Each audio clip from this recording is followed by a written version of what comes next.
السلام علیکم ناظرین، آپ کا میزبان مولانا غفران آپ کی خدمت میں مسجدوں میں جانے کے کیا اصول اور آداب ہوں گے، وہ ساری معلومات آج انشاءاللہ آپ کے سامنے آ رہی ہیں۔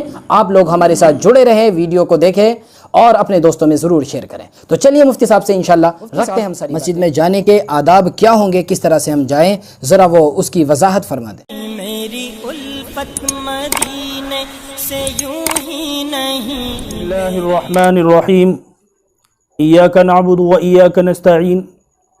حضرت مولانا، آپ نے اس موقع پر وقت کے اعتبار سے بہت مناسب اور ضروری بات معلوم کی ہے۔ تو مولانا، مسجدوں کے آداب میں سے ایک اہم اور ضروری ادب یہ ہے کہ مسجدوں کو مکمل طور پر پاک و صاف رکھا جائے۔ اللہ کے نبی صلی اللہ علیہ وسلم ایک مرتبہ مسجد کے اندر تشریف لائے تو ایک کونے میں تھوک پڑا ہوا دیکھا تو آپ نہایت غضبناک ہو گئے اور آپ نے اس تھوک کو کھرچتے ہوئے فرمایا کہ مسجد کے اندر تھوکنا گناہ ہے اور اس گناہ کی تلافی یہ ہے کہ اس کو صاف کیا جائے۔ تو آپ کے اس عمل سے آپ اندازہ لگا سکتے ہیں کہ مسجدوں کی صفائی کتنی ضروری ہے۔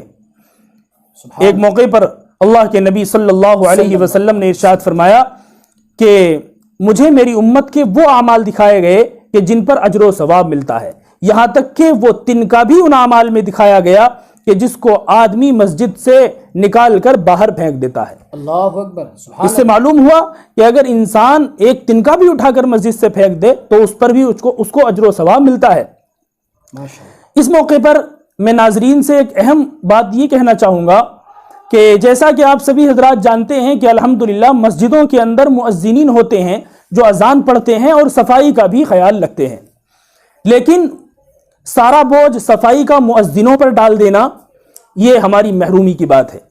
اگر آپ مسجد کے اندر آئے اور آپ کو کوئی گندگی دکھائی دی تو آپ کی خوش نصیبی اور خوش قسمتی یہ ہے کہ آپ اس گندگی کو اپنے ہاتھ سے صاف کر دیں۔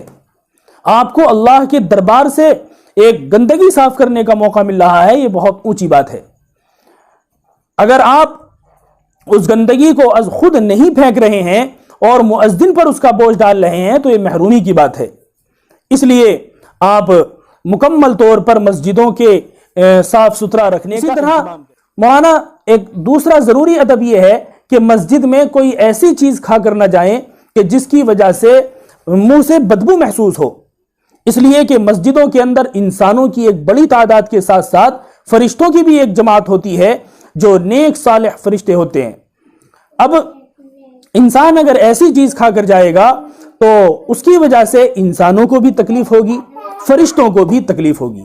یہی وجہ ہے جناب رسول اللہ صلی اللہ علیہ وسلم نے فرمایا کہ کچی پیاز اور لہسن کھا کر مسجد کے اندر نہ جائیں، اس لیے کہ اس کی وجہ سے منہ سے بدبو آتی ہے۔ اس موقع پر میں ایک بات یہ بھی کہنا چاہوں گا کہ جو لوگ تمباکو اور گٹکے کھانے کے عادی ہوتے ہیں تو اولاً تو ان کو چاہیے کہ وہ اس عمل کو چھوڑ دیں، اس لیے کہ بہرحال یہ مکروہ اور ناپسندیدہ چیزیں ہیں۔ لیکن اگر آپ تمباکو اور گٹکے کھانے کے عادی ہیں اور آپ نے تمباکو اور گٹکا کھا رکھا ہے، اسی دوران نماز کا وقت ہو جائے تو آپ بغیر کلی کیے، بغیر دانت مانجے مسجد میں نہ جائیں۔ پہلے آپ کو کلی کرنی چاہیے، مسواک کرنی چاہیے، اپنے دانت اور منہ کو صاف ستھرا کرنا چاہیے، اس کے بعد مسجد میں جانا چاہیے۔ اسی طریقے سے مولانا ایک اہم اور ضروری ادب یہ بھی ہے کہ جب انسان مسجد کے اندر جائے تو اس وقت اس کا لباس صاف ستھرا، عمدہ اور خوشبودار ہو، اس لیے کہ وہ اپنے رب سے جو احکم الحاکمین ہے، بادشاہوں کا بادشاہ ہے، اس سے مناجات کے لیے جا رہا ہے۔ بہت تو احکم الحاکمین سے مناجات کے وقت اس کا لباس صاف ستھرا ہونا چاہیے، عمدہ اور خوشبودار ہونا چاہیے۔ یہی وجہ ہے کہ قرآن کریم کے اندر اللہ تعالیٰ نے فرمایا یا بنی آدم خذوا زینتکم عند کل مسجد، کہ انسانوں مسجد کی ہر حاضری کے وقت اپنا لباس پہن لیا کرو، یعنی زیب و زینت اختیار کیا کرو۔ سبحان اللہ، ماشاءاللہ۔ بہت سے بھائی انہی کپڑوں میں مسجد میں پہنچ جاتے ہیں کہ جن میں وہ محنت مزدوری کرتے ہیں، جس کی وجہ سے ان کے کپڑوں سے پسینے کی بدبو محسوس ہو رہی ہوتی ہے۔ اسی طریقے سے بہت سے بھائی نائٹ کپڑوں میں، جن کو رات کو پہن کر سوتے ہیں، انہی کپڑوں میں مسجد میں پہنچ جاتے ہیں جو کہ ایک غیر مہذب لباس محسوس ہوتا ہے. اس لیے نائٹ کپڑوں میں جانے سے بچیں. اسی طرح ان کپڑوں میں بھی مسجد میں نہ جائیں کہ جن سے پسینے کی بدبو میں. اسی طریقے سے مولانا ایک ادب مسجد کا یہ بھی ہے کہ جب مسجد جائیں تو سکون اور اطمینان کے ساتھ جائیں، جلد بازی نہ ہو، تیز نہ چلیں، اس لیے کہ ہر قدم پر ایک گناہ مٹایا جاتا ہے، ایک درجہ بلند کیا جاتا ہے. تو انسان کو چاہیے کہ زیادہ درجات حاصل کرے اور اللہ کی بارگاہ میں اپنے زیادہ گناہ مٹوائے. بہت سے لوگ دیکھتے ہیں کہ امام صاحب رکوع میں پہنچ گئے ہیں تو وہ جلدی سے رکعت پکڑنے کے چکر میں جو ہے تیزی کے ساتھ چلتے ہیں، جس کی وجہ سے بعض مرتبہ یہ نقصان بھی ہوتا ہے کہ پاؤں پھسلنے کی وجہ سے ان کے چوٹ لگ جاتی ہے. تو اس لیے جلد بازی نہیں ہونی چاہیے. مسجد میں جب جائیں تو دایاں پاؤں مسجد کے اندر داخل کریں اور دعا پڑھتے ہوئے مسجد میں پہنچیں، اللہم افتح لی ابواب رحمتک.